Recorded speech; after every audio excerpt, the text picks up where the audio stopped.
Hello and welcome back to this week's drawing of the week. And you guys have voted once again over on Instagram. So thank you very much for doing that.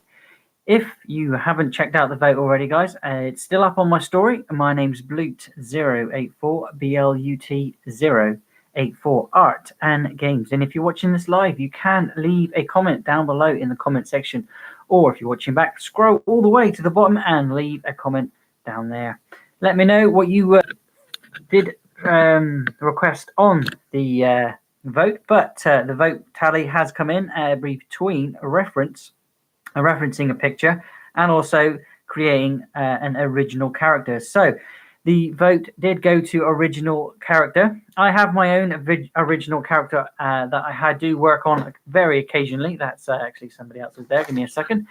My original character is Blue Angel or Blute Angel. Never really kind of decided on the name, but that is my original character. So I'm going to be doing another pose or another sort of look or a way of looking at this character, as this is my own character. And this is where I'll be going forward with a lot of my stuff for the merchandise, like say for the cups and the art pads and things like that for you guys to check out. I will be trying to create him in a model in a model way, so I'll be using clays and things like that to create this character again for things to sell on the website, which I'll be getting that in the summertime, getting that sorted out. So don't forget to keep checking on Instagram for where I'm going to be putting all these things. Otherwise, I will be letting you know over on this channel here. So I'm going to be doing another picture of Blue Angel, as you guys voted for an original character, or OC, on the Instagram vote. We've got some comic story I'm going to be listening to in the background, guys. I will not go anywhere. Obviously, you'll still see my hands moving, and I'll talk a little bit when I actually am doing something, or like other things like that. But as it takes me a while to sketch, and we're already a little bit late, I'm going to be getting on with that. So you listen to that, and I'll chat along. But before I get that going, now I'm going to get this pen going. Oh dear, my pencil's broken again. I am using my mechanical pencil. We'll have the green and orange, I think, today. Orange and purple. There we go. Right, I could refill that lead, but can't bother to faff around with that. We're running out of time already. So yeah, I've got a sort of an idea where I want the character to be.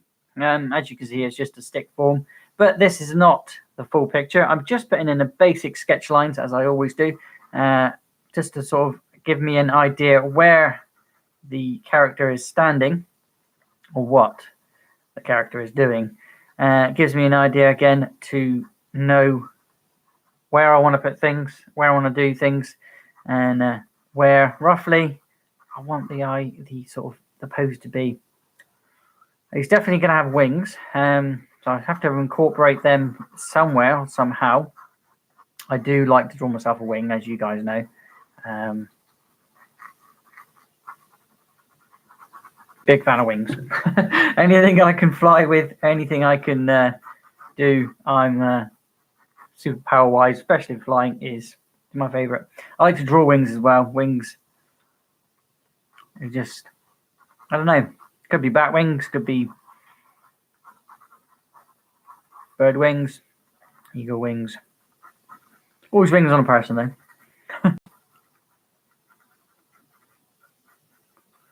Always wings on a person. Like a not so much an angel, super being, creating, whatever. My Blue Angel is not an angel, not even a fallen angel or anything like that, or a demon. It's just, at the moment, a character that is blue, has wings.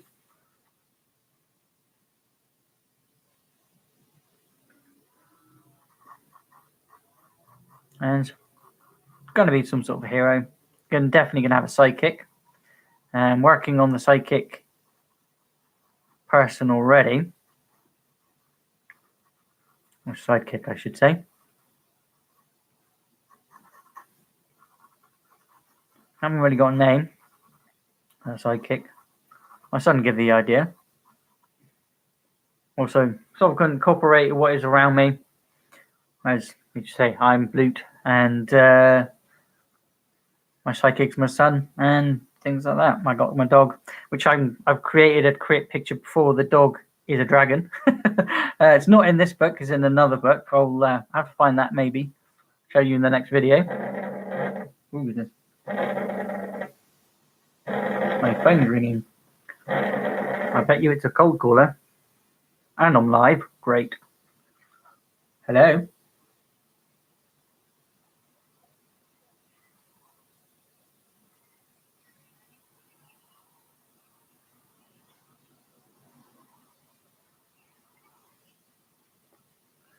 Yeah, that's a cold caller. Way. Okay. So, really, cold callers? Okay, get back to what I was doing. The Blue Angel. He's, like I say, he was sort of me personified, if you like, pulling from what I know, who I am, how many people's around me, my son, my dog. Sketchy lines. I like sketchy lines. I will be inking this. What I think I might do, though, is I'll sketch the whole thing really, really rough and gruff. Tonight, I will take this over to myself and sort of work on it more closer and privately, just so I can get what I want in the picture. Because I know this is going to take me a while. Not everybody will sit here for an hour watching me do this. So I do understand that, and that's why I get to a certain point, like an hour, where I'm happy with what I'm drawing, and then later I'll use all the sketchy construction lines that I've put in.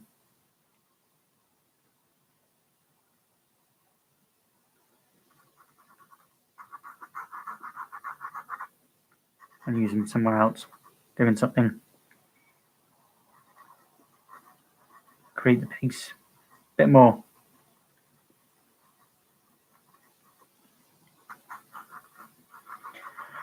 I'll get to the arms, and I'll get to the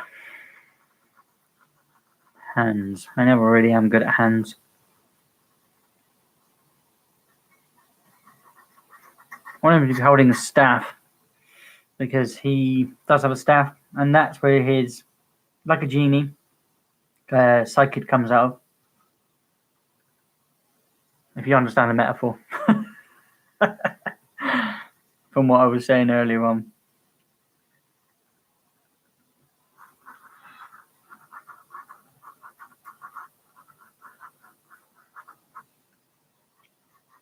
I'm not sure where he's going to hold the staff. Is it this side?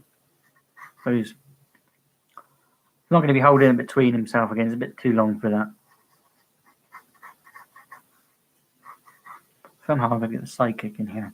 Now, I saw a picture that I did like, with the psychic on the shoulders. So I might incorporate that in to my original character. So he normally wears a hood, and I want to have the psychic. This is my son. My son's a bit too old to be sitting on my shoulders now, but the sort of idea, I like the idea of it. The sidekick being a small character instead of like the genie, so coming out and becoming larger than life. Just like the Bamf you have in Deadpool. You know, little Bamfs. Little like demon quake creatures. But again, he won't be a demon. His tag is Morningscape, so somehow I'm going to have to incorporate that. Can't turn him into a skater dude. That I suppose I could turn him into a skater dude. With that, who knows? That's looking a bit too small for those legs. Maybe, I don't know. What do you think? Let me know in comments.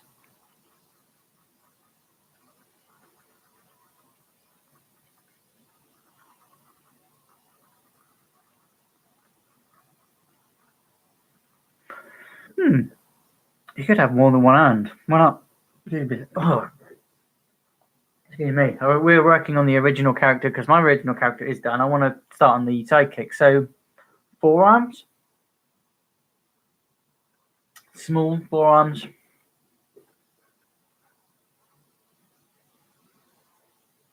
What do you think?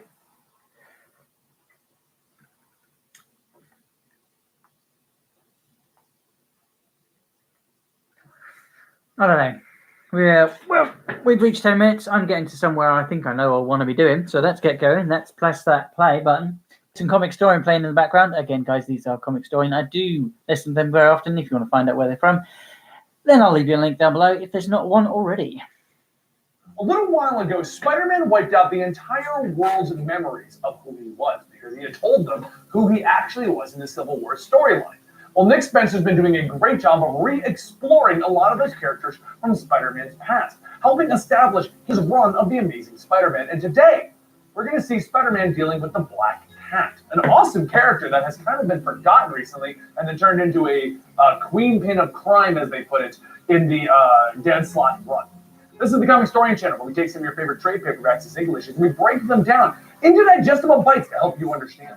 We then read them dramatically back to you, and we turn them into an audio book where I kind of act out the characters. We add in some music. We just kind of give you an overall experience. If you enjoy it, let me know in the comments down below what you think about Nick Spencer's Spider-Man and what we do here at Comic Story. And enjoy your story. For Spider-Man, free falling through the skies of Manhattan is a feeling that can't be put into words. Except today, well, he's kind of free falling without the support of his web shooters. And why would Spider-Man not have his web shooters? Well, it all started last night at one of New York's popular nightclubs with Odessa Drake. Odessa made a name for herself, becoming one of the most wealthiest people on the East Coast. But this night, she was presented with a business opportunity. Now, if there's one thing Odessa valued over most, it was integrity.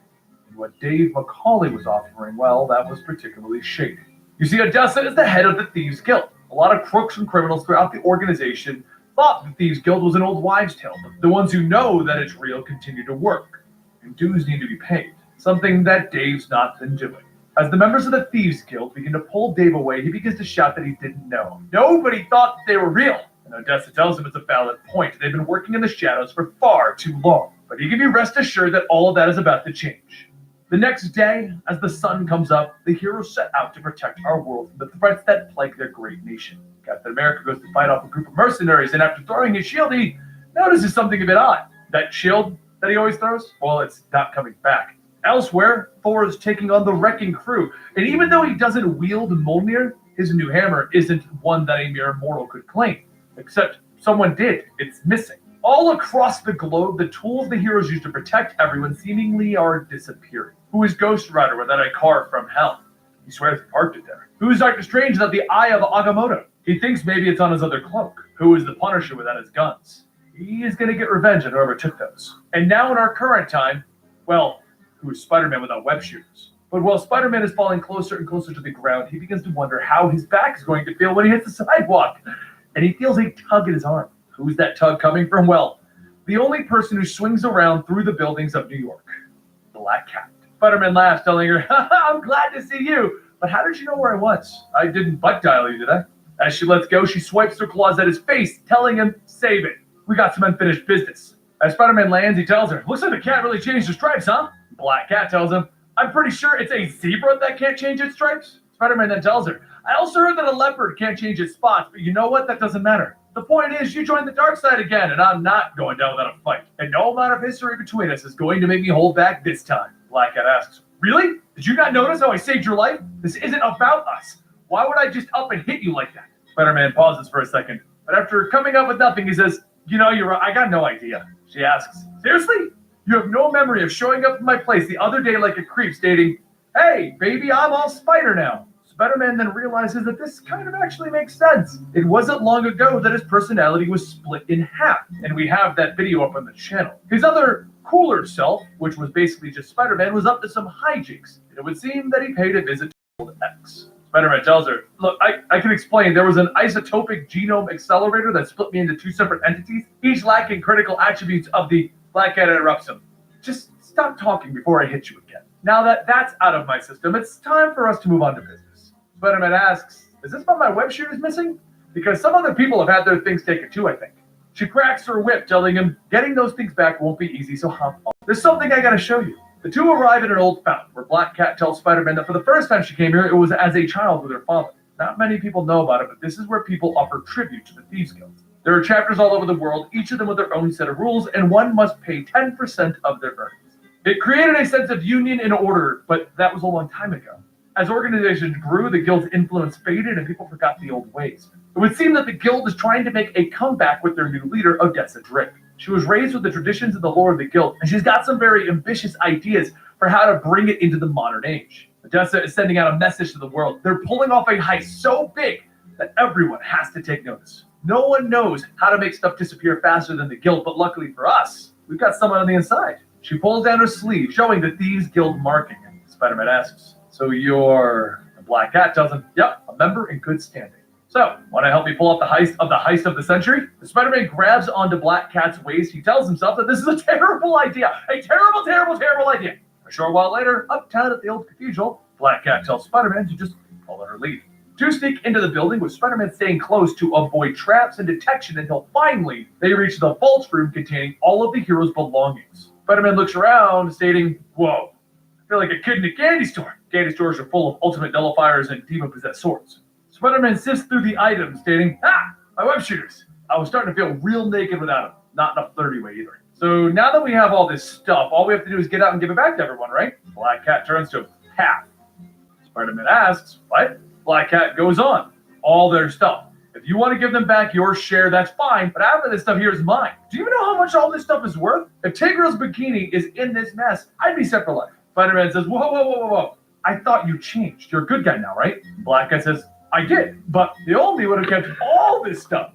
So you're welcome for having half of it." Spider-Man then says, "If you think that I'm just going to let you go with..." But just then a voice stops him, stating, "We would have to agree with the intruder." Spider-Man and Black Cat spin around to see where the voice is coming from, and Odessa tells them, "I'm surprised you thought you could just up and leave like this."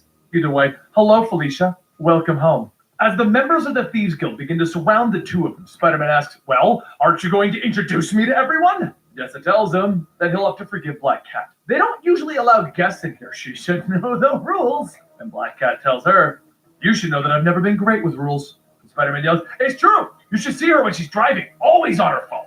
Black Cat yells, "This goes too far, even for the guild. Some of this stuff is fair game. Want to steal Night Thrasher's skateboard? Go for it. But some of these items are needed to protect people and save lives. We don't steal that. That's not who we or who I am." Odessa sighs, telling them, "Take her and kill him." The guild members begin to run around, and Black Cat asks, "Are you ready for this?" And Spider-Man says, "That's easy for you to say, take lady." He begins punching and kicking his way through the crowd while Black Cat uses her claws to tear through everyone. As the two begin to fight, Odessa tells Black Cat that she still belongs to the Thieves Guild. All she has to do is give up her friend here. He says to trust her when she says that she tries, but for whatever the reason, he just keeps crawling back. He then yells, "That's not exactly fair. It's wall crawling, not as pathetic as she is making it sound." Odessa sighs, stating that her father would be so heartbroken at this sight. But if she is so unwilling to part with his treasure, perhaps she'd like to go with it. Open the vault! Just then all of the guild members start to chant it in a different language, and a portal begins to open up around them. Spider-Man says, "You know, this doesn't look that bad." And Black Cat tells him that it is bad. Once things go into the vault, they never come out. They need to focus on keeping it from opening. Other side, everything is lost, including them. All of the equipment begins to swirl around, with Spider-Man stating, "Okay, maybe we can find something to help get the word out." He grabs onto Iron Man's helmet, and as he turns it on, the helmet tells him that he's an unrecognized user. He grabs onto Doctor Strange's pendant, but after stating the magical words, abracadabra, and nothing happens, he figures it might be best to move on. But of all the things that he sees that he might be able to use, there's one item that might just save them. Meanwhile, elsewhere, Reed Richards and Tony Stark have gathered all of the heroes, telling them that tracking their belongings is kind of proving challenging. They have to set up an advanced tracking drone to scan the city for the unique energy signatures of everyone's weapons and find out where they may be concealed. Miss Marvel raises her hand, stating, "Actually, my bag was stolen. I don't have any crazy stuff like the others here, but inside my bag was my phone. Well, since I have so little, I put an app on my phone to track if it ever gets stolen. And it just pings." Reed and Tony sigh, stating, "Well, this is embarrassing. That's all it took." Back at the cathedral, Spider-Man holds up Miss Marvel's phone, stating, "It worked! We're about to have 1,000,000 angry superheroes show up here any second." Odessa tells him that she can't believe that he would think a bluff like that would work. And one of the guild members whispers into her ear, and she states, "This is mortifying." These guilds vanish.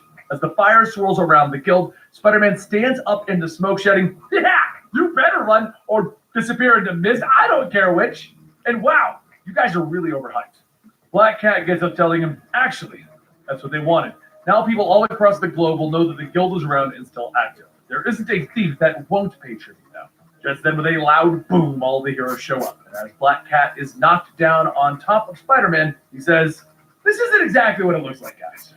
Later that night, Spider-Man sits with Black Cat on a building. That was fun, right? Spider-Man and Black Cat together again, except for the, hitting part. She looks off and tells him that there's something else, something that's been clawing at the back of her mind. She couldn't really put her finger on it for the longest time, but she finally figured it out. She can't remember who Spider-Man is under the mask. Spider-Man tells him, oh, yeah, about that, I kind of told a few billion too many people my identity. It turned out pretty bad. So with some help, we figured out a way to make everyone forget who I was. Black Cat is shocked. She turns. Everybody? I'm not everybody. We were together. I can't remember what your face looks like or what your name is. Do you have any idea how that feels? It's not like I'm hung up on you or anything, but we shared something. It's like now a part of my life is missing, and I deserve to remember. I deserve better than that. Black Cat turns away. Lost, confused, hurt. Spider-Man tells her, hey. She looks back to see Spider-Man without his past. And he tells her, my name's Pete, but you can keep calling me Spider. It actually makes me sound super cool. Elsewhere, as Spider-Man and Black Cat are reconciling, a man from afar asks, her? Her? The hooded man from before begins to punch the wall, yelling, she doesn't deserve this. He keeps dragging more and more people into hell. But someday, Pete, it'll just be you and me. And there you have it. Probably one of the saddest moments currently in Nick Spencer's run. Black Cat just spilling the beans to Spider-Man that she just wants to know who he is. And I kind of get it. Could you imagine being that intimate with somebody and then just not knowing what they even look like anymore? Never mind their name. So it all makes total sense to me. And it was kind of a touching moment to me. It's interesting with Nick Spencer's run because so far, Black Cat, he made me care more about, and Boomerang, of all people, he made me care more about.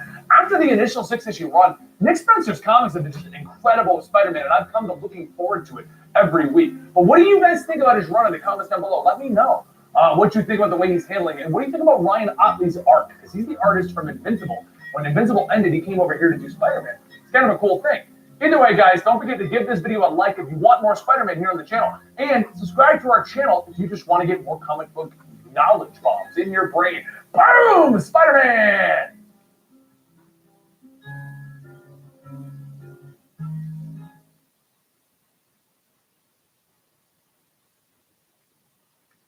Okay, so we got quite a bit done already. Welcome to the Complete Story series, where I take trade paperbacks and single issues, and I break them. Yeah, we'll listen to some more of that in a minute. That was a good good few minutes to give me sort of time to sketch and not have to chat. So you can see what I've done. Hopefully you can see what I've done. I need to work on the feet, but I've got the main pose and where I want things to be. Still need to work on the secondary character, on the shoulders there, on the sidekick, sort of body form where it's going to be sort of sat. Again, with the staff, I don't really know where I kind of want to put that on the character. I'm not quite sure where I'm going to be going with this. I'm trying to give it like a leaning over pose. I don't think that'd work with him on the shoulders, because you'd be leaning over with him on the shoulders, and I don't think that would work. So I'm going to try. What I'm trying to do is get him stood up, leaning on that with just that one leg, as you can see, because what is going to be there be a load of eggs, and they're protecting the eggs is what the scene's sort of going to be, or the pose is. The face is going to have to sort of represent that. That's going to be interesting. Again, we're in the sketching stage. I'm going to be about an hour and a half, something like that. I'll be doing this one, guys. So if you are here for the long run and you just want to see the end and where I get to, you can hit subscribe and ding the bell, because tomorrow we'll ink it and you can see where I've gotten to, or just, if you're watching back, fast forward right to the end, where you can find more links for other projects.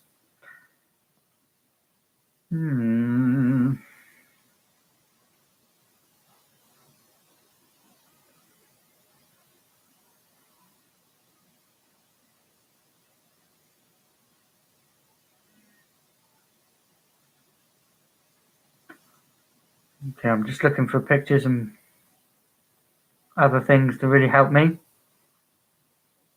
I do need a reference, but it is my original character. Okay, so that's what he looks like.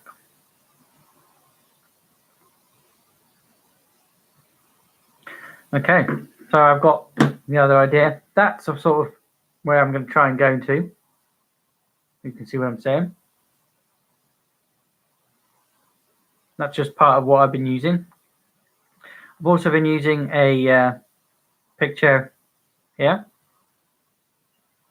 for another part of the reference. Again, I'm going to take away the thing like that. It's just for the basic shape that I wanted, and the sidekick on the top. I was looking for Instagram and looking through a load of different pictures yesterday. I was like, oh, that's interesting. Oh, that's interesting. So, yeah, that's what I'm trying to do. That's what I'm going to try and do next. Keep tuned, keep listening, and enjoy. Down into digestible bites to help you understand. Then I read them dramatically back to you, adding in music and voices, allowing you to understand what's happening in current comic books or your favorite characters or your favorite video games or your favorite movies right here at the Comicstorian channel. Today we're going to be starting up the brand new Spider-Man run written by Nick Spencer. The first storyline is Back to the Basics, or Back to Basics. It's one of those two. But in this storyline, we're going to discover where Peter Parker is right now, right back where he started 10 years ago. Down in his luck, nothing going his way, and today we're going to see how bad that can turn out for Mr. Peter Parker. There's a reason we all tell ourselves stories. Details they focus on, the ones we leave out. The order we put them in, it all matters, sometimes a lot. It's those stories that get us through the day or hard times. As Peter Parker, there's one story that I play over while everything else goes wrong. It's the one where I'm on top of the world, where I feel safest, where I'm loved because we're all together. I even see to my sleep, that is, if I get any. Peter's then woken up by a loud boom, and he begins to hear one of his roommates, Fred Myers, or as some of the other heroes know him as, the supervillain Boomerang, shouting at a video game. Peter sighs as he starts to get dressed, wishing that he never had roommates, but his other, Randy Robertson, son of his current and best friend, kinda helps. Peter grumbles to himself why he's even up at 5:40 in the morning, and Randy asks why is he complaining. Didn't he have an early morning press conference at ESU anyway? Peter tells him no, that's Tuesday, and Randy says, what day do you think it is? After making an awkward face, Peter tells him the other Tuesday. But in Peter's defense, he's had a lot in his mind. Like right now, those weird alien facehuggers invaded Earth, and it's taking all planet's best heroes to just hold them back. But when Spider-Man shows up, the other heroes weren't exactly thrilled to see him, which is completely understandable, actually. Quick flashback. A few weeks ago, Peter went to go stop the Kingpin from, well, just being an all-around bad guy. Except for some reason, and people may think it's because of the Reality Stone, Wilson Fisk became elected mayor of New York. But instead of doing something nefarious, Kingpin was offering him the key to the city. At first, Peter thought maybe this is a good thing. Just think of all the doors that he could open up with a giant key. Peter then said, wait, this is some kind of a trick. I'm going to stick to regular-sized keys. Carrying this giant key would be awful to lug around. But it may not have dawned on Peter at that moment, but his instincts were right. Kingpin wasn't offering him the key to the city out of the kindness of his heart. Kingpin knew what he was doing. He knew that Spider-Man was the type of person that seeks approval from everyone around him. So what would happen if he managed to, say, have the world reject him? As Kingpin, he could attack and hunt down the wall crawler, and it would be a much better situation if he could isolate him. Create a rift between him and all of those that he seeks admiration from. Now we flash forward back to where we are, and we see Peter at this press conference at ESU. Now some would think, why would Peter be so proud of being the science editor at the Daily Bugle when he used to run a billion-dollar company? Well, that's because in this position, he worked his way from the bottom selling freelance pictures of Spider-Man to J. Jonah Jameson to get the respect of his peers. As the presentation begins, Cindy Lawton, the girl he graduated with, takes the stage to tell everyone that they face a problem that has exploded in the recent years: cheating. Their schools are ill-equipped to handle these types of plagiarists. For example, Amanda Clarksdale used a trans-dimensional doorway to find an alternate reality version of herself that happened to be a genius and have her write her paper. Michael Prescott bribed a hidden cell of Skrull refugees to help him falsify controlled results in a paper that was published in 3 separate academic journals. And finally, and perhaps the saddest of them all, is Ricky London. He literally sold his soul to Mephisto in exchange for a passing score. That's why we're working on a new program called The Watcher. The Watcher uses cutting-edge anti-plagiarism technology that incorporates Cerebrotech. To celebrate this moment, she'd like to call on one of their own recent alumni, former head of Parker Industries and current science editor, Mr. Peter Parker. Everyone claps as Peter heads to the stage, but before he could say anything, Cindy goes on stage and she has a paper here that Peter wrote when he was a grad student. Watcher here will review it and determine its sourcing. The paper is titled Determining Patterns in the Random, Chaos Theory and the Probability of Distribution. Peter looks up and realizes something. This isn't going to end well. The scan finishes and the computer shouts, fraudulent analysis confirmed, real author, Dr. Otto Octavius. Now, there is a simple explanation for this, everyone. This happened during the period where Otto Octavius had taken over the body of Peter Parker. He was Peter Parker. And while being Peter, Otto found out that Peter never finished his graduate studies and decided to do it himself. The problem with that? He would have to reveal to everyone that he is Spider-Man, which is something that he can't do. So now everyone thinks Peter Parker, former head of Parker Industries, is a fraud. In turn, that leads him to losing the respect of his peers and even costing him his job at the Bugle. And the one person who actually understands all of this, well, she finds it all extra funny. At least Mary Jane somewhat understands the situation. But the worst person to find out is Aunt May. Peter wanted to explain everything that happened with Otto, but he couldn't. So flash forward to right now, where Peter is head deep in alien face huggers with no chance of survival. The kicker to this whole thing is that he even reworked Otto's paper and came up with a better theory based on movement patterns. Wait, there is a pattern here. These alien portals, they're interconnected. If he could find the right one. Peter climbs up and he makes his way to one of the portals, and Black Cat asks him, what the hell are you doing? Peter tells her something that will stop these guys, or something that will cause you to die a horrible, painful death. So who knows? But if I do die, bye, Felicia. Peter gets closer to the portal. He prays to God that that wasn't his last joke. All he wanted to do was help people. He wasn't doing this for the glory of it all. Everyone in his life, they helped him every time he wanted to stop. And because of them, it was all worth it. Yeah, he could live with that being the end of his story. But then again, we don't get to choose these types of things. And just then, Peter smacks into the windshield of a ship piloted by Mysterio. Mysterio shouts, these fools believe they're under attack from another world. Little they know that it is I, Mysterio. Peter knocks in the window, and Mysterio looks back, and he sighs. Oh, well. But while it lasted, later beating up Mysterio and hanging him from the side of a building, he said that he wanted to try something different. Felt like he was in a rut. Always trying the same thing over and over, making the same mistakes. So he thought, why not just try to murder everyone at once? Go for the brass ring. Make that one big gesture to turn his whole lousy life around. Does it make any sense? Peter tells him, actually, it does. It really makes sense. Thanks, Bobblehead. It is now at this moment that Peter realizes that even with everything going wrong, everything coming down, he's lost. Maybe coming here was a mistake. All he knows is that he needs her with him. Now we go to him explaining all of this to Mary Jane and how he got here and the beginning of our new Spider-Man story to a glorious beginning. Mary Jane tells him, whoa, whoa, whoa, take it easy. She kisses him and then leans back telling him, we're in this together. We always have been. The next morning in Mary Jane's apartment, Mary Jane tells Peter, morning, Tiger. Sleep okay? Peter says that he did, but he has to admit that he woke up every hour to make sure she was still there. She hugs him, telling him, yeah, she's still here. She's kind of processing everything, though. Peter says, yeah, that's something always got in our way. And Mary Jane laughs, telling him, well, I guess it's a good thing that it's not going to be a problem anymore, right? We've been given a chance to start over. Sure, the circumstances are a little unusual, but the thing is, I love you, and I never really stopped. As she gets out of bed, Peter says, maybe they could, just stay here a bit longer. Mary Jane asks, doesn't he have a class to get to? Which she's not wrong about. He is supposed to meet Kurt Connors. All-around good guy who turns into a not-so-good giant sewer monster with alarming regularity. And now he's running wild on Empire State Campus. Peter tells the students of Kurt to not panic. He's going to need them all to exit the building. Wait! Didn't you hear him? That's the lizard! And in his lizard form, Kurt tells the class, please accept my apologies. This is one of my former assistants, Peter Parker. Peter asks, why are you introducing me? And why are these people not being eaten? Cindy clears her throat, stating that Professor Connors here is not a threat to anyone. He's an esteemed member of their faculty. Kurt says, please give him a moment. And then he begins to change back into his human form, stating that this might make things a little easier. Peter asks what's going on, and Kurt tells him, it's all right, and perfectly understandable given my past history. But these days, I have these mutations into the lizard very much under control, thanks to a surgically embedded adamantium-encased inhibitor chip. With it, if I'm the lizard and tried to harm any human being, even so much as a hiss in the wrong direction, the chip will paralyze me until I eventually revert back to my human form. It's a breakthrough that we pioneered right here in this very class. Peter says, right, so how are you able to teach again? Cindy tells him that since Professor Connors generously signed over dozens of patents, they felt it was only fair to give him a chance, provided he could address their concerns regarding the safety of his students, that is. Peter says that he's still a little confused. He was told about an opportunity, and Kurt says, isn't it obvious? I'd like you to join this class. It would seem that you have some reservations on the subject. Peter tells him it's not that he doesn't appreciate the offer, it's just not really what he saw himself doing. He's already got a lot on his plate. Kurt says, really? You just lost a job in a major ethics scandal. You don't need to explain it. I'm sure there's more to the story than there seems to be. Right now, I just wanted to return the favor for all of your help all of these years. This is an accelerated program for the best of mind. What better chance than to work with the head of Parker Industries? We aren't doing this for the school. It's just for us to have the pure joy of discovery. Peter laughs. Science for science sake.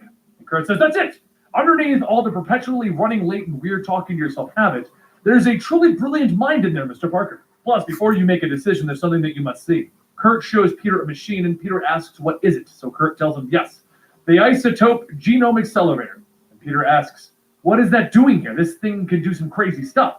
Like, I don't know, cause a radioactive spider to bite someone on the hand and turn them into Spider-Man? But as Peter's quietly thinking that to himself, Kurt goes on stating that as they know, the accelerator is often used to transmute characteristics from one organism to another. So what they're trying to do is reverse engineer the effects, so they can isolate and divide the hybrid properties. Peter says, like a lizard and a human, huh? Kurt tells him precisely, which is why I was in my other form when you came in, diagnostic tests. But just then a voice calls out to put the pencils down, the test is over. Everyone looks over and they see Taskmaster and Black Ant charging into the classroom. Kurt quickly changes into the lizard, but as he tries to attack, he's frozen in place by the inhibitor. Peter sighs, asking, really? The one time we could have used the lizard? He begins to think about how he can change into Spider-Man and not be seen, and then he comes up with an idea. He asks Taskmaster if that's a mask or his real face. Taskmaster grabs him, saying, what did you say? And Ant-Man says, not cool, man. He's sensitive about that. Peter then goes on telling him, oh, I'm sorry. It's just, I know it used to be a mask, but then I heard something happen. Did a superhero rip off your face? Was it Wolverine? I bet it was him. Taskmaster throws Peter into a table of chemicals, and while everyone is looking away, he mixes two of the liquids, creating a smoke bomb. Taskmaster begins to cough, asking, what the hell is that? Peter jumps through in costume, telling him, science happened. Sorry if that doesn't sound very intimidating. Taskmaster grabs Peter from behind, and just as Black Ant returns to his normal size, Peter webs up his face, pulling him forward. As Black Ant gets closer, Peter jumps behind Taskmaster, grabbing his head, slamming it into Black Ant's mask. With them knocked out, Peter says, I guess I should be going, because it looks like everyone's okay. Well, almost everyone. Here, pal, let me give you a hand. Wait a sec, I know you.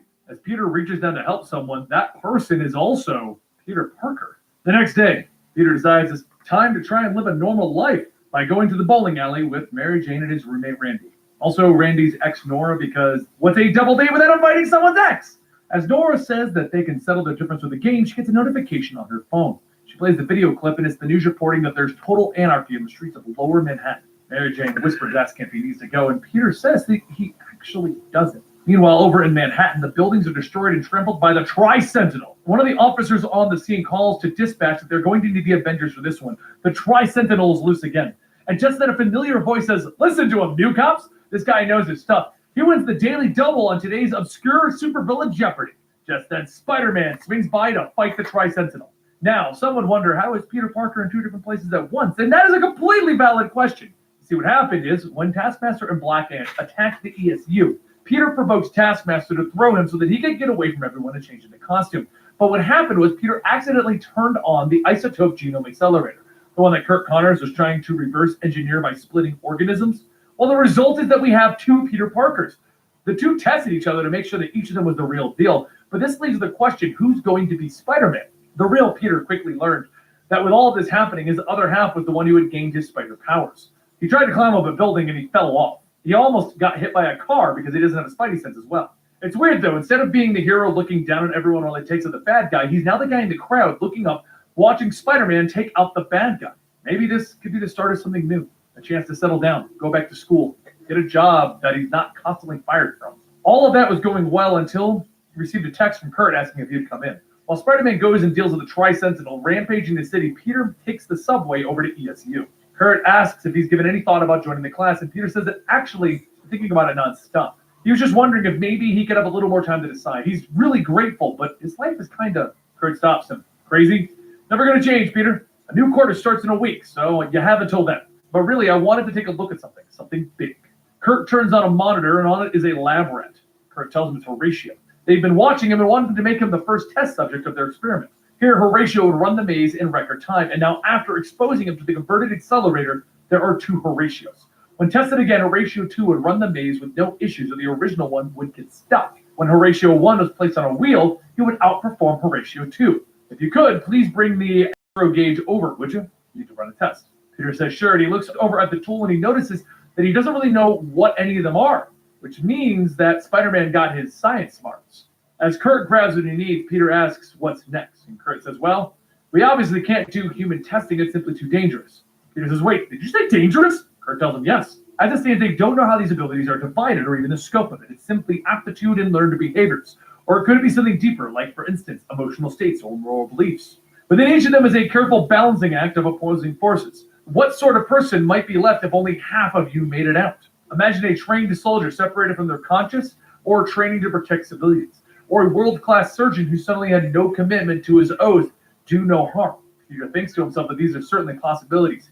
There's a push and pull inside of all of them, and how they resolve it determines everything about who they are. It's between, you guessed it, power and responsibility. Over in Manhattan, Spider-Man rides the Tri-Sentinel to the ground screaming, "Yee-haw!" As the days go by, Spider-Man continued to save the city with his newly acquired Tri-Sentinel, but he wasn't really doing much good. His fight with Stegron wiped out an entire wing of the Museum of Natural History. The fight with Hydra Man knocked out the power grid from Columbia Circle to Bronx. And Cyclone, well, less said about that, the better. But even with all of this, Spider-Man still does get to do cool things. Sitting courtside at basketball games, gossiping with celebrities on talk shows, even cashing in on sponsors. Maybe he should go talk to him, see how he can superhero? He's gone too far. Spider-Man is now selling rides of swinging around the city. Out of the city, Spider-Man drops his Uber passenger, telling him not to forget to rate him 5 stars, and now you can leave a tip. Just then he gets a notification for a new ride that has been added to his queue, and Peter asks, can you give an old friend a lift? Maybe we can talk on the way. Spider-Man webs up a building telling him, actually, you could never afford it. Surge pricing. Anyways, bye. Peter uses his web shooter, webbing up Spider-Man's legs, and he gets pulled up into the air. Spider-Man looks back. Come on, dude, what are you doing? As Peter is flailing behind him, he shouts, we gotta talk! We have a problem! Spider-Man asks, you have a problem with your life? Shocker. Spider-Man lands in a building and tells him, look, things might be going bad for Peter Parker, but Spider-Man, things are going pretty sweet. Besides, the city has never been safer. Didn't you see my awesome Spider-Bot? Watch, I'll call it now. It's parked over by the Statue of Liberty. Peter shouts, no, don't call that thing. You idiot, you're not protecting the city. You're trashing it. We never did any of this stuff for money or fame. We do it to help people. Remember the last time we acted this way? Not caring about anything around us? It was the night that Uncle Ben died. Spider-Man looks at him. Sorry, but who? Before Peter could even try to explain, Spider-Man webs him up and tells him, look, don't try and follow me this time, okay? Later, once that webbing dissolves, Peter heads back to Kurt's class and he sees the students holding a vigil for Horatio 1 and 2. Peter asks what's going on, and Kurt says it's a sad day. Both of their test subjects, Horatio 1 and 2, passed away this morning. The class is really broken up about it. It would seem that this was an end to all of their hard work. Peter then asks, what does he mean? And Kurt explains that their experiment turned out to have fatal after effects. It's hard to say, but it seems that the longer the two doppelgangers are isolated, the worse their separation symptoms became. It started benign enough, loss of learned skills, behavioral issues, but it seemed to progress to more serious memory loss. Things then escalated rapidly from there. Essentially, motor function, spatial awareness, cognitive ability all declined into, well, it's like they needed their other half, and without it, they're nothing. Thankfully, we never tested this on humans. Peter nervously laughs. Yeah, thank heavens. Okay, so let's recap everything. Peter Parker is Spider-Man no more, and also Spider-Man is not Peter Parker anymore. They were separated. It's going badly, though, too. Not only is Spider-Man saving the city with no regard for the destruction he's creating, but he also has no sense of personal responsibility for it. And it turns out that the experiment that divided them may end up killing the both of them. The only chance that they've got now is to use the isotope genome accelerator to reverse all of this. However, there's some problems with that as well. First, he has no way of getting it, and there's no way that he could explain everything to Doc Connors without giving up his identity. He could call Black Cat, but that could be more complicated than before. Well, Felicia isn't the only thief that he knows. There's also Boomerang, his roommate. So after a night of talking rather loudly about how there's no security at ESU and how the isotope genome accelerator is just begging to be stolen, Boomerang took the bait. After that, it was a matter of stealing the stolen goods from the thief. Later up on a building, Peter calls to Spider-Man, who's comfortably relaxing in a web hammock, stating, this ends now. Spider-Man shows up telling him, oh, hey, what's up? And Peter says, why do you seem so distracted? And Spider-Man tells him, oh, no reason. Just the giant robot army flying overhead. Peter thinks to himself that it's just like the saying goes. While you're making plans, that's when life happens. Also when armies of Tri-Sentinels attack. As the Tri-Sentinels land, Spider-Man starts to run away, and Peter shouts, asking, where are you going? Spider-Man said, sure, I could get myself killed trying to save a few tourists now, or I could run away and save countless tourists in the years to come when things are less scary. Peter looks back, seeing Spider-Man not paying attention to the Tri-Sentinel right behind him, and as it fires, Peter gets hit with a blast while pushing Spider-Man away. Spider-Man runs back, yelling, oh man, sorry! The blast came out of nowhere. Peter coughs till he, yeah, don't really know how your spider sense didn't warn you. Spider-Man tells him, right, oh, yeah, spider sense is kind of a drag, so I turned it off.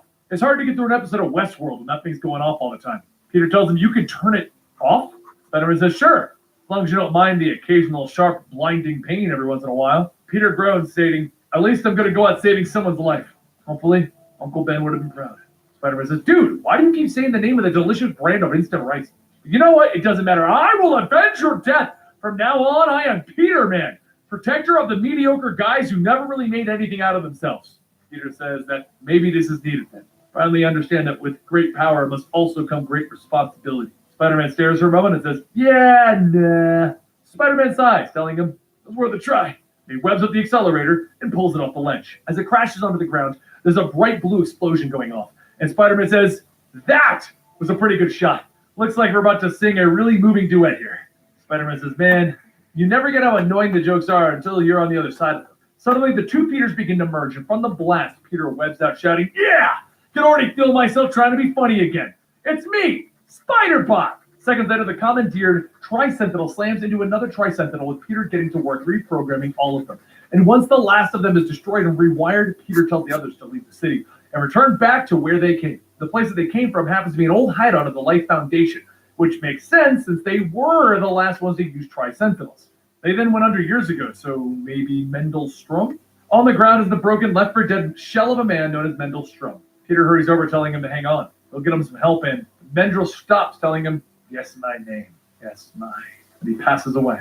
Peter asks what is that supposed to mean, and that's when his spider sense begins to go off the charts. All of those reprograms to Tri-Sentinels begins to shout, guess my name, guess my name. And they all start rushing into the building, shooting into the central computer, and as the building collapses all around them, Peter is confused. He's standing there with the entire situation resolved, and he doesn't know why. He simply asks, okay, what happened? Later in a government interrogation room, Taskmaster and Black Ant sit down with Garrett Stone of Homeland Security to discuss their latest job. Garrett tells them that last week they tried to steal the Isotope Genome Accelerator. Who hired them? Black Ant sighs, stating that this is really disheartening.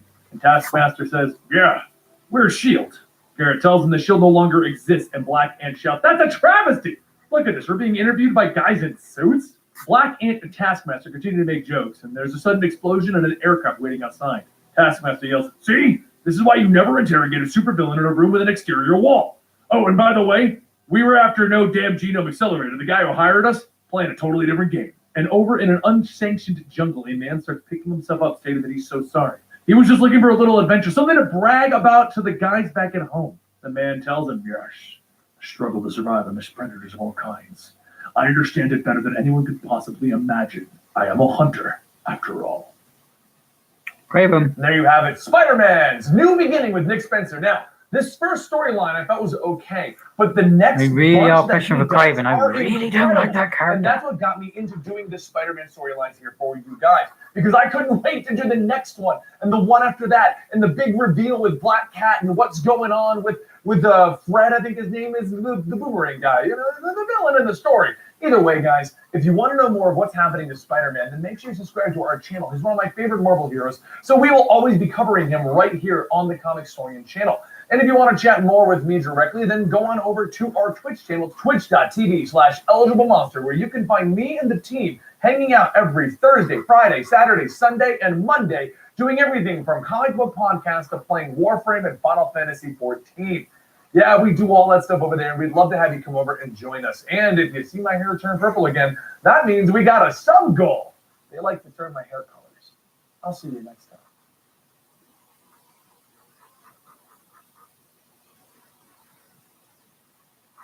X-Force is a team created by Wolverine to go out and do things that the X-Men are not allowed to do. We've covered this entire story, Wolverine and Deadpool on the X-Force team traveling through time a long time ago, but that was broken up into multiple episodes.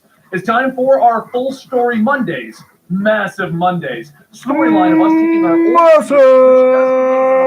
Mondays and put them together to bring you the full X-Force storyline. I hope you guys enjoy, because this is some of my favorite X-Men stuff right here.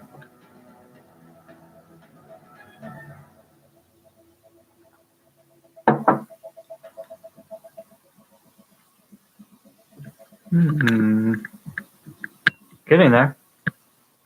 Deadpool is standing on the head of a gargoyle looking down. Why did the nickel jump off the building but the dime didn't? Then he leaps off into the green pool beneath him. Dime made more sense. He lands on a platform and he leaps over the green liquid until he walks into an evil-looking room and he looks around. Okay, now that's what I'm talking about. Omnius Fortress of Impending Doom inspires dread, sets the tone. Then he fires a grappling line onto the structure and he pulls himself up. What manner of evil lies within the Citadel de Cryptsville, ponders our hero. He pulls himself up and he looks down at a ritual going on. Individuals surrounding a sarcophagus. A woman is then sacrificed in front of his eyes willingly, and the coffin begins to open up. It's him, no doubt, Deadpool says to himself, but before he can act, he hears something behind him, and a giant beast leaps in at him with an axe. And that's when Psylocke wakes up with a gasp. Angel wakes up next to her, asking if that was a bad dream. The dream that she just had was of her killing Angel because he lost himself to the Dark Angel inside. Dark Angel is deep inside of Warren, and Psylocke is the one keeping it in check. If she were to remove the hold that she has on his mind and Dark Angel, it would fracture his mind. It would make him broken. But Angel is okay with that. He feels that there are times where Archangel's brand of justice may be needed. He thanks Betsy for her help in keeping Archangel at bay.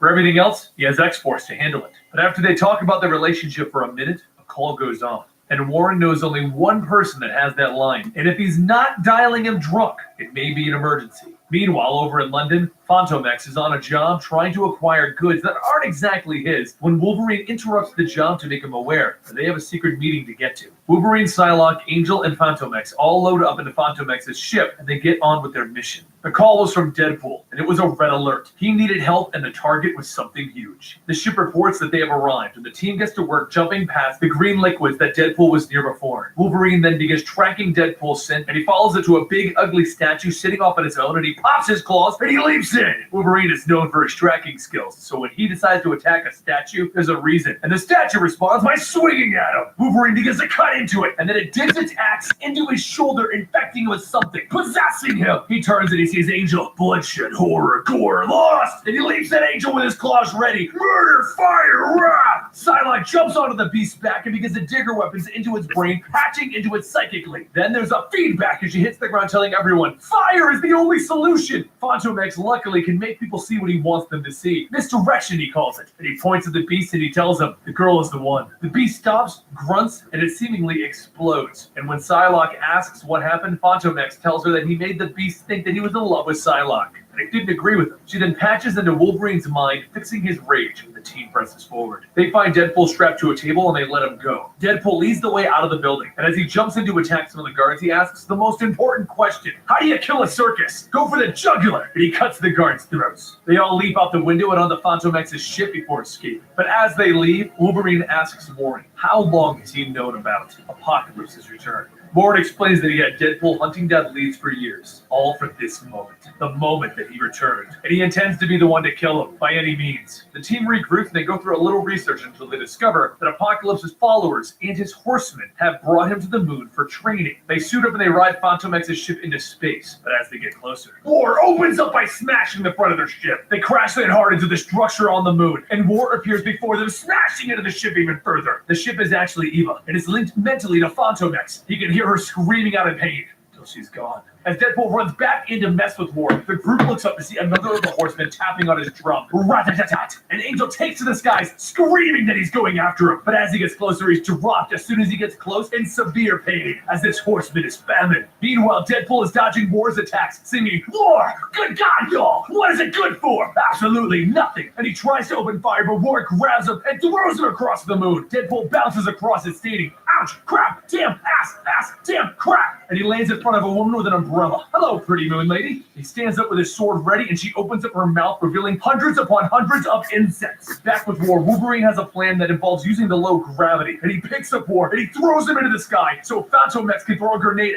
at him. They seemingly have killed War, but that realize they didn't do crap, because a guy on a magic carpet is carrying War back in. He lands next to them, striking them with the Black Death, Pox, and Consumption, and they all hit the ground as all four of the horsemen assemble in front of X-Force. Wolverine isn't done yet, though. He gets up fighting against the magic carpet guy, only to discover that this guy can transmit disease through metal. So, with Wolverine as close as he is, he's now dealing with every disease within the world in his body. Fantomex distracts the pretty bug moon lady with a misdirection, while Deadpool pulls himself to Warren and pops a Deadpool tent, bringing Warren inside. Warren is struck down with full famine and he's wasting away. So Deadpool reaches into his belto pouches, dropping pop rocks and soda into Warren's mouth, telling him, "You just need some carbs, buddy," but it isn't enough. Meanwhile, Wolverine is pushing through every disease known to mankind to get closer and closer to the Horseman, and War brings Psylocke back to his chambers because this is the same guy that exploded before, and he's still in love with her from Fantomex's last misdirection. The Horseman finally gets his hands on Wolverine, and he looks at him as he's wasting away until there is nothing left of Wolverine. And that's when Fantomex's misdirection fades away, and the Horseman realizes that he just struck down the Bug Moon Lady with every disease killing her. While this was going on, Fantomex got Wolverine out of there. So Logan asks him, "Where are we at? Are we winning?" And Fantomex informs him, "Not even close." Logan and Fantomex sneak into the building and they go deeper and deeper, while Deadpool is still stuffing Warren full of soda and pop rocks. But Psylocke, she managed to use War being in love with her to get away, and she walks into Apocalypse's room. She will end this herself. She sees what Apocalypse is. He was reborn as a child. Deadpool decides that Warren needs even more protein if he's going to pull through this. So he begins to cut off pieces of his own arm to feed to Warren. Warren asks him where he got it from, but Deadpool decides he probably shouldn't tell him. Wolverine and Fantomex jump in, cutting and shooting up as many of the guards as they can as they ride the bodies of the guards down into the chambers of the evil facility. The Horsemen then all walk out and bombard both Wolverine and Fantomex with everything, killing them. Or did they? As Fantomex has once again misdirected them. Eventually, Wolverine, Phanto, Deadpool, and Warren all recover enough to get into the core chamber where Apocalypse is. And inside, they find Psylocke standing in front of a child. She raises her blade to her teammates, informing them that they will not touch a hair on this child's head. Wolverine steps forward. "Okay, Bets, ease down." And Angel tells her, "Man or child, we cannot allow him to live. He isn't a child. He is a bloodthirsty monster." Psylocke stops him there. "No, Warren, he is a child, a mutant child. And if we kill this boy for what he might do, then what does that make us? Heroes who stopped the Armageddon. How can you be certain of that?" Angel and Psylocke begin to go to blows, and he shouts, "Logan, do it!" So Wolverine pops his claws, the child crying, and even Deadpool is stunned. What do they do? This is a child, and Wolverine can't do it. Betsy's right, Warren. We can't do this. So Warren gets up swinging at both of them, and he walks to the child himself. The child begs, "I won't do anything wrong. I swear, I swear." But Warren is determined, and gritting his teeth, he tells him, "You can't help yourself. You are Apocalypse." And then he falls to his knees. Can't do it." Psylocke runs to his side. "We understand, Warren." And then, blam! A gunshot goes off, and everyone looks stunned as Fantomex took the shot, and he killed the child with a headshot. He walks over, and he closes the boy's eyes. And everyone silently loads up back into his ship, and they begin to fly home. No one can believe what just happened. They killed the child. They killed him in cold blood for crimes that he may commit. Who is Fantomex? Well, he was born in the world, and using its unusual technology, he was brought into adulthood within a month of real-world time. The world is a product of the Weapon Plus program, and it is a high-tech, self-contained research facility. And after Wolverine, Fantomex, and Captain Marvel destroyed it, it came into Fantomex's possession, and he controls the entire facility. His home. And while he was gone on his last adventure, something happened to it. It changed into something else. And Fantomex began trying everything in his power to purge out the quark that had been placed into his system. He would kill the person who had been put in there, and that person would also be attempting to kill him. He then crawled out of the shrunken facility and left it contained. Meanwhile, in Cavern X, the home of the Uncanny X-Force, Deadpool calls a meeting because he wants to talk. He wants to talk about what happened. They killed a kid. Wolverine is the first to stop him. "You called us in for therapy?" "Yeah, I don't know, Logan. This isn't what I signed up for." "Wrong. This is exactly what you signed up for. To the letter. We took on something terrible for the good of the entire world."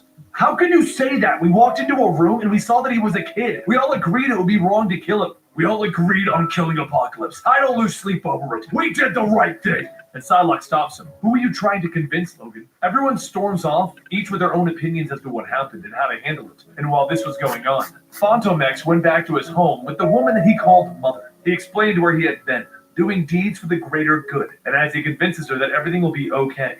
The wall blows up and in walks a Deathlock. He opens fire on Fantomex as he tries to save his mother. But then another Deathlock walks in, one that looks like Elektra. Two more Deathlocks walk in, Captain America and the Thing, and Fantomex knows what this is. They're after the world. He begins jumping around them, trying to take out two of the greatest superheroes in the Marvel Universe. But since they are now slower cyborgs, he's able to get one over on them. Deathlock, Captain America, then slips away and grabs the world, while Fantomex is distracted by Deathlock's Spider-Man as Spider-Man is holding his mother. "Don't hurt her!" he yells out to him. And then Deathlock Spider-Man snaps her neck. Fantomex jumps in, grabbing him, and he flings him into Deathlock Captain America. They both go through a wall, and Fantomex tells Eve, his computer system, to find Wolverine and get X-Force on this. He then jumps down to fight them even further, only to see Deathlock Hawkeye waiting for him. With a single arrow, he destroys Fantomex's house, seemingly killing him, and then all of the Deathlocks leave with the world in their possession. Fantomex managed to get to his ship though, and he got away just as everything exploded. And now, he's bouncing out in the snow. He crawls out of his ship and he looks up to see another Deathlock standing in front of him. But this one is the actual Deathlock from his timeline. That's when Deathlock Spider-Man jumps back in. As Fantomex's ship flew away, he whipped onto it, and now he wants to fight. But he's much slower as a cyborg, and Fantomex gets him to the ground and points a gun at Spider-Man's head. "We don't deserve to die like this. We fought for what was right," Deathlock Spider-Man tells him. "I believe you." And he shoots Spider-Man in the head. The original Deathlock walks over telling Fantomex, "Captain America has the world.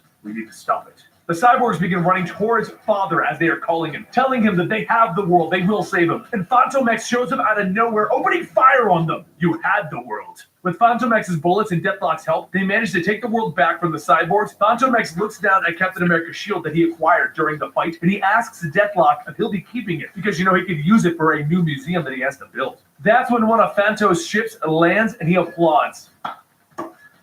"Thank you all for coming so late, but we don't really need you now." The door opens up and out steps the Deathlock versions of Angel, Wolverine, Deadpool, and Psylocke. "These are not my friends," Fanto says as he dodges more bullets, and he makes a break for it. He and Deathlock make it to a cliff, and Deathlock asks him, "Can you fly?" "No."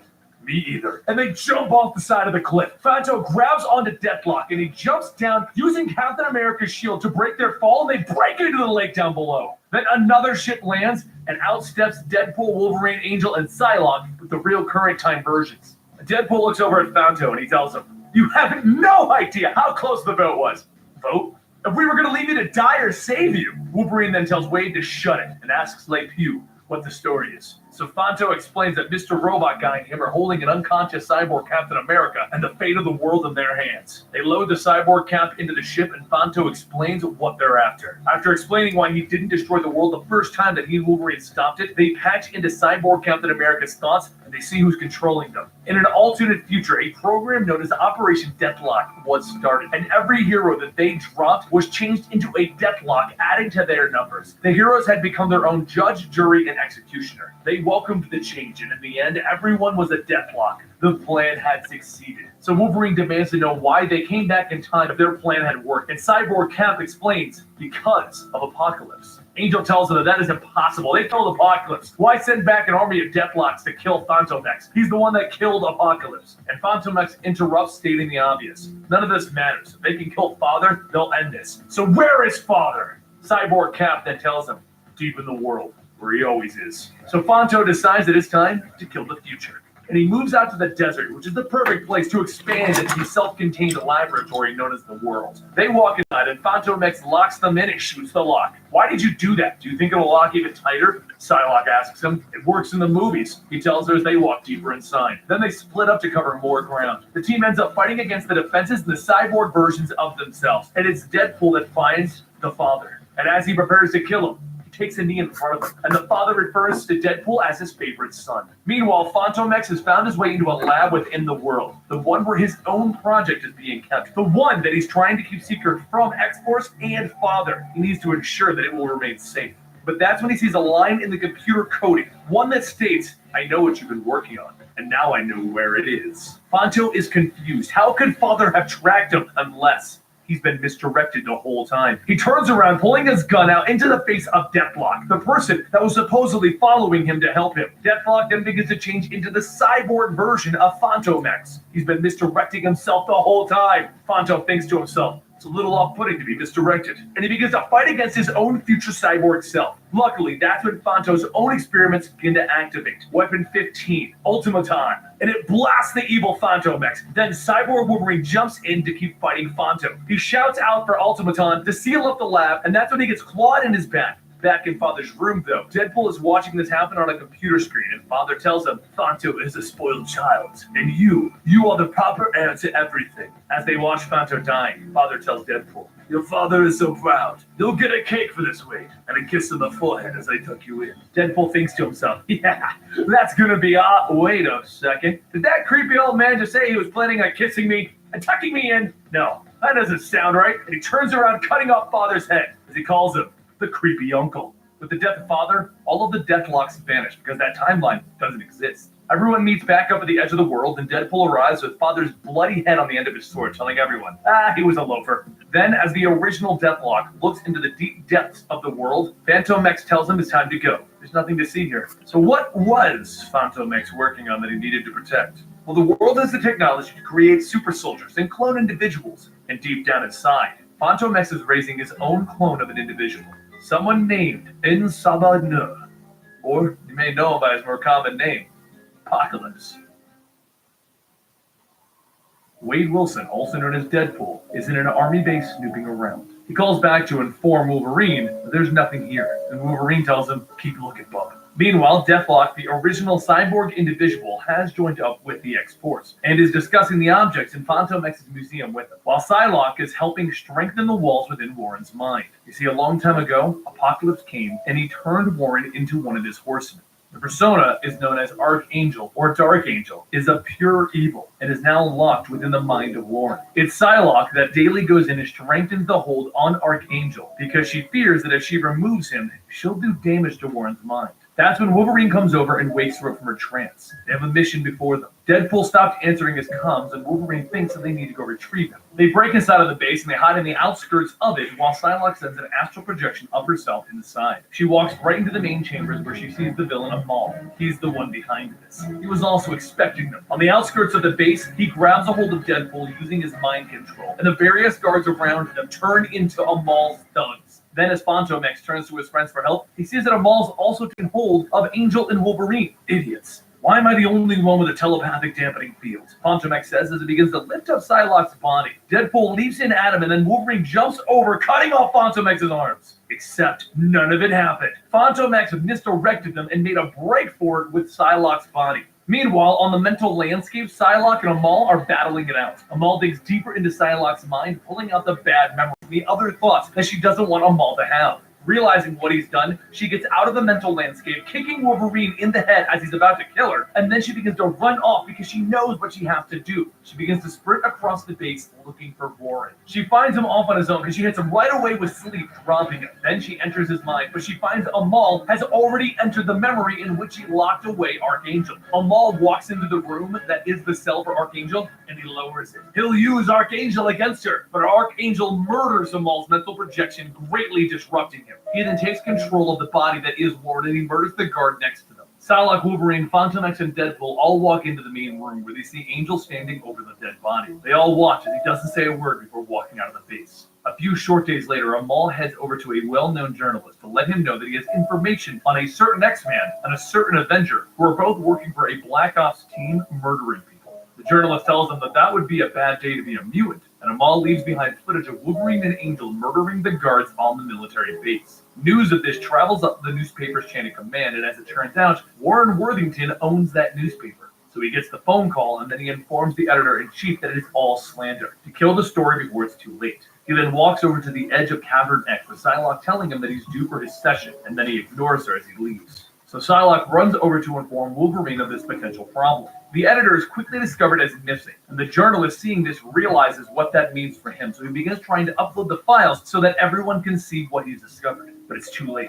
Archangel is standing behind him, demanding to know where he got that information from. Wolverine comes crashing through a window, and he begins to fight it out with Archangel, but Archangel throws Wolverine out the window, and then he lets him fall to the street down below. He then chases the journalist up to the rooftop, and as he goes in for the kill, Psylocke hits him with a mental blade, knocking him unconscious. She then wipes the journalist's memories of everything, and they all head back to Cavern X, where they lock up Archangel in a cell. They all come up with a plan. They're going to need to find a way to safely remove what Apocalypse did to Angel all those years ago. The plan begins with freeing Dark Beast. Now, he is an evil version of Beast from a future where Apocalypse won and conquered the world. His known as the Age of Apocalypse. They bring Dark Beast back to Cavern X, where they tell him right away what's happening. Angel was turned into the heir of Apocalypse, and he is now preparing to move into his proper position. A death seed was planted within Warren that will lead Warren to using the power before him to wipe out all life on the planet and start it anew. He will lead this world to extinction. But since the Celestials are the ones that created the death seed, which can lead to the end of all, they also created a life seed. The only problem is that the life seed, which will free Warren from what's going on with him, won't be created on this Earth for centuries. So they're going to need to go to the only place that he knows one exists, the Celestial Garden in the Age of Apocalypse, his home time. So the plan is set. They will travel to an alternate future where Apocalypse has already won. They'll get the life seed and return to free Warren from the hell that he's going through. X-Force and Dark Beast enter the portal and they arrive on a hellish landscape. Dark Beast then leads the way as they move towards one of his old labs. It is there that they find the life seed that he acquired long ago. But that's when Nightcrawler appears before them, wondering why Dark Beast would bother returning to this time period. And if it's for this particular item, then this item must be important. Dark Beast tases him, dropping him to the ground, and Logan walks over trying to explain the situation to Nightcrawler. But the moment that he sees Logan has his hand, he assumes that Logan is a clone, and bam, he is gone. Psylocke tracks him out to the streets, and the group runs outside to find him, but that's the moment that Sabretooth jumps on Wolverine. The two arch enemies begin swiping and clawing at each other while Deadpool finds Nightcrawler. Nightcrawler explains that he is the one that killed Deadpool the first time, so he'll use the same plan and bams behind Deadpool, cutting off his head. Then he didn't, because Deadpool's head and body vanished. It was another misdirection from Fantomex, and Fantomex and Deadpool now have the life seed and they're making a break for it. Psylocke stops Sabretooth and Wolverine while Nightcrawler catches up to Fanto and Deadpool, and in the fight, the life seed hits the ground. That is the moment that Sunfire needed to swoop in and grab it. Then, just like the others, he decides that if Dark Beast needs this, it's not good. He flies up into the sky, throwing it far away from him and blasting it with his powers, destroying it once and for all. To make matters worse, while they were messing around in that fight, Dark Beast walked back to the portal, and then he used it to go back to their Earth, stranding them in the Age of Apocalypse. Once the X-Men of the Age of Apocalypse realized that there was more going on here than Dark Beast making a bunch of clones, they decide to play nice, and they bring these younger X-Men to their base to meet their leader, Jean Grey. This is a bit odd for Wolverine, as he is still in love with Jean, but in his timeline, she died. In this timeline, she married Logan, and then he died when Apocalypse took over. They are both confused by their feelings for each other because they aren't the versions of each other that they fell in love with. But as they finally give into it and lean in for a kiss, something arrives at the window behind them. A giant sentinel. He begins to walk through the glass wall, and he begins to target Jean, so she channels all of the power that she has, and she blasts the sentinel with the power of the Phoenix. Wolverine then asks if this happens a lot, and she tells him that this is the first, meaning that Apocalypse's forces know where the Resistance is now. So they discuss many plans, and they decide that the best course of action at this point would be to attack Apocalypse's forces first and get the other seeds. You see, Dark Beast was lying. There is more than one seed, and the other ones are inside of a defeated Celestial that is on Well, start out, The okay. Resistance also found a mutant with the ability to jump people between dimensions. Seems to have gone to They can get everyone home. So the plan is set. Since Attack then, the so- Celestial Garden, hopefully pushing them back I don't know. to the Resistance. What get should we the do with Life this? Seed, and go home saving Archangel. Seems simple enough. While they prepare for their mission, Fantomex decides that it's time to tell Psylocke what he sees Because it ain't in her done. and Warren's It's very relationship. sketchy. And he informs her that she doesn't love Warren. She loves being needed. She punches him across the jaw, telling him, "How dare you!" So he raises his mask and he kisses Psylocke passionately, only to be pushed away when she tells Fanto that she won't be giving up on Warren. With that, everyone loads back up into Fantomex's ship and they begin their assault. As they walk into the base, Wolverine suggests that Jean and her team come with them. Come back to their world. It's so much nicer than this place. There's no reason for them to stay here. This fight is lost. And that's when the Blob lands in front of them, and behind him is the Black Legion, Grim Chamber, White Cloak, Iron Ghost, Zombie Sentry, Blob, Orange Hulk, Demon Oct, and Beta Red. Nightcrawler turns to his comrades and he tells them to run! This crew is beyond them! Everyone runs down the hallways, choosing to find Gateway and hopefully just get everyone home, and they'll deal with Archangel then. But as they are assuming everything will be okay, that they've won, the Wolverine of this time blasts his own daughter, killing her, and tells everyone, "This is going to hurt."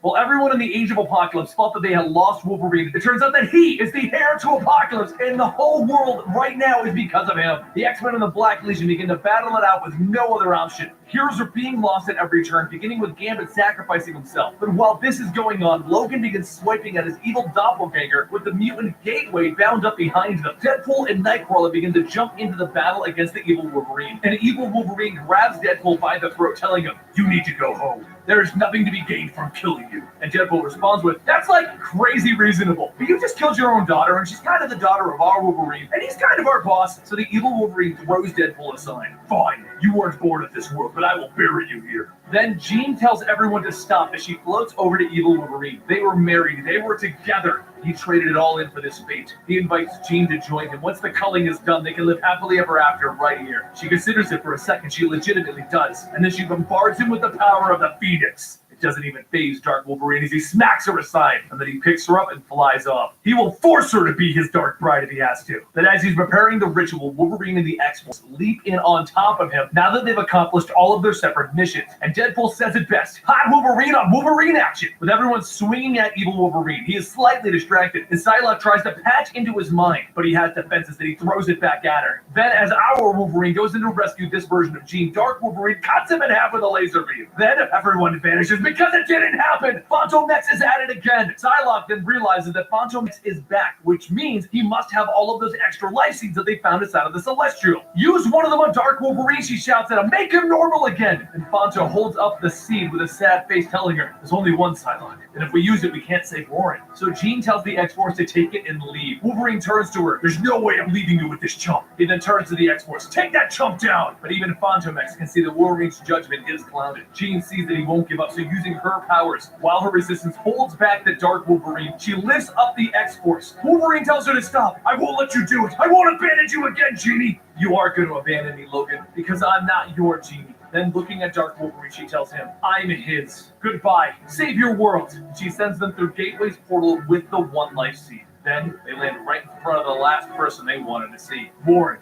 with the Dark Angel persona in full control and his own army. Thank you for bringing me the life seed. Now, please, hand it over. This story is only just beginning. Wolverine, Fantomex, Deadpool, and Psylocke now all stand ready to do what they have to, with Deathlock bound by Angel's followers already. Fantomex uses his powers of misdirection right away, only to fall to the ground, with Dark Beast telling him, we've got a plan in place to prevent that.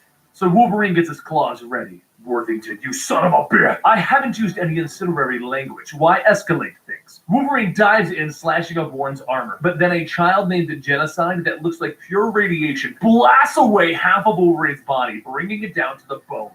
Psylocke runs to his side and to block the nerve endings in Wolverine's body so that he can't feel the pain. And then she turns to Warren. How could you do this? And Warren calls for Famine, one of his horsemen. Deadpool sees him. Oh, come on! Not the Jenny Craig drum machine. Then he hits the ground, instantly starving. Ugh, that feels awful! Like diarrhea made of sadness and anger!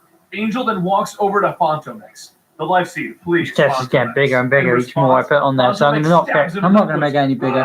Warren yells out, I never liked you. I'm going to end up making it too bloody big. The Horseman of War. Then she leaps over, cutting up the arm of Dark Beast, and as Warren goes in to kill Fantomex, she stabs him in the chest from behind. Angel turns around to see her struggling with his I think I'm getting stumped here. I think I'm getting to the point where I think, okay, there's not much more I can do to it.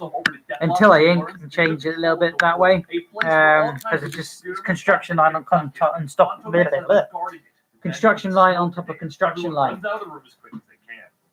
My son will be home very soon, so I'll have to end it there anyway. But yeah, let me know what you think of my original character, guys, in the comment section. If you've made it all the way to the end of this video, thank you very much for doing so. Don't forget to click on and subscribe and ding the bell so you know when I go live tomorrow. This is now Monday. We're going to go live tomorrow on Tuesday for the inking stage. I've got to the point where I'm happy with what the form of the picture looks like, and I will be posting everything on every stage of this over on Instagram on Sunday. But before then, we've got to color this in, we've got to ink it out, and we've got to digitize. So don't forget to keep tuning in, guys, and thanks for watching. I'll see you next time. I've been Blut084, BLUT084. Click the links that will appear. Otherwise, thanks for watching and goodbye.